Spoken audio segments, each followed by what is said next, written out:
জলের নাগালে যাবে জলের নিচে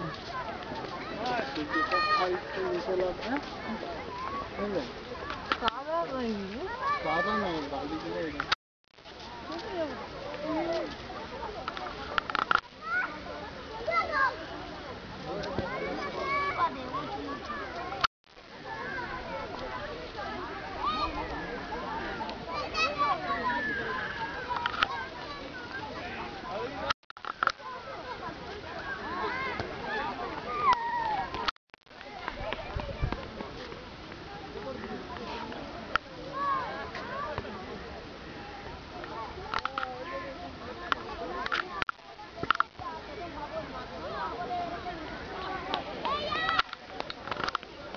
পা টিপে টিপে যাচ্ছে।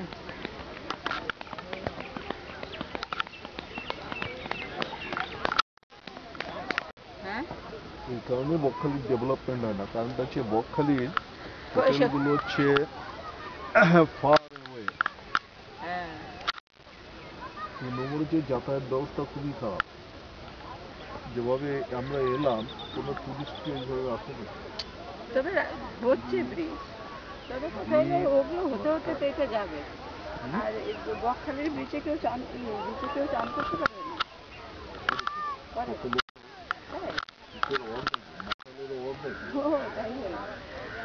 এমনি লোকও করে, দিগন্ত বিস্তৃত চর, মানে এটাই দেখা জোয়ারের সময়ই করে। দিগন্ত বিস্তৃত চর।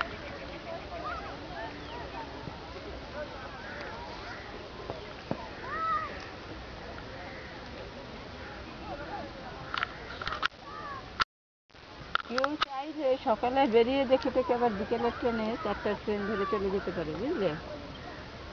4টার ওই তো সকালে আমরা এলাম, মানে আমাদেরও আগের যদি ট্রেন কেউ ধরে, যারা এই লাইনে থাকে, শিয়ালদা এলাকায় থাকে, বা বেবিদের মতো যেটা মানে তারা এর আগের ট্রেনে যদি চলে আসে আর বিকেলে চলে যাবে, যাওয়ার সময় তো স্টেশনে নিজের বাড়ির স্টেশন দিয়ে বেবিদের পক্ষে যেমন হচ্ছে এখানে আসা। রতন আর যাই হোক ঘুরতে বেরোয় না, সময় কোথায়? না এইটা বলো না, বউ লোক বিজনেস করে, দিন বের করে ওর বিজনেসটা তো ওরকম না, ওর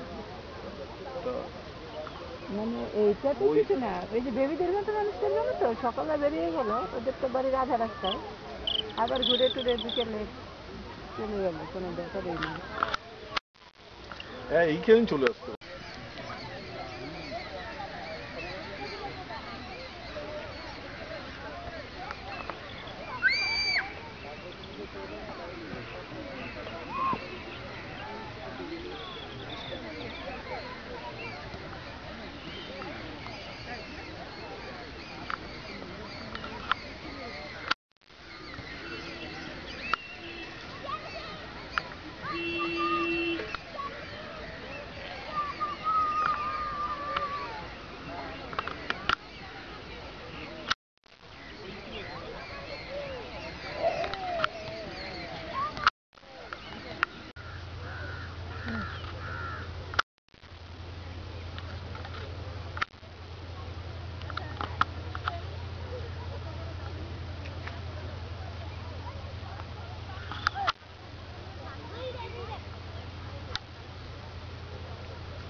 চলো।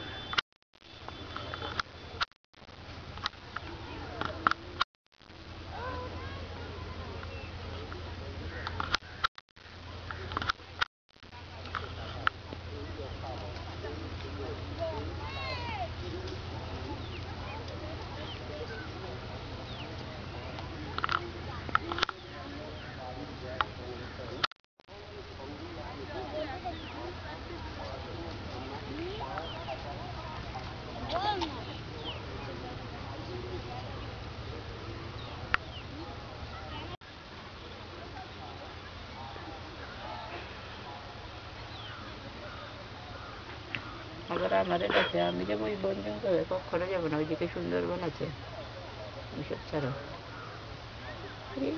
এই জল একদম নাই কোথাও, এখানে উঁচু জায়গা তো দেখে বোঝা যায় যে কোথাও কোথাও একটু একটু আছে জল, সব তো চর, একদম চর।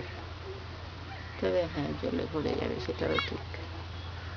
তবে না, টিভিতে যেরকম দেখেছিলাম সেই জিনিসটা দেখলাম না। টিভিতে একবার বকখালি দেখালো, মানে এই সমুদ্রের জল কাছেই একটা, মানে 3-4 তলা আর কি বিল্ডিং, অনেক ঘর আর কি, হোটেল টোটেল হবে।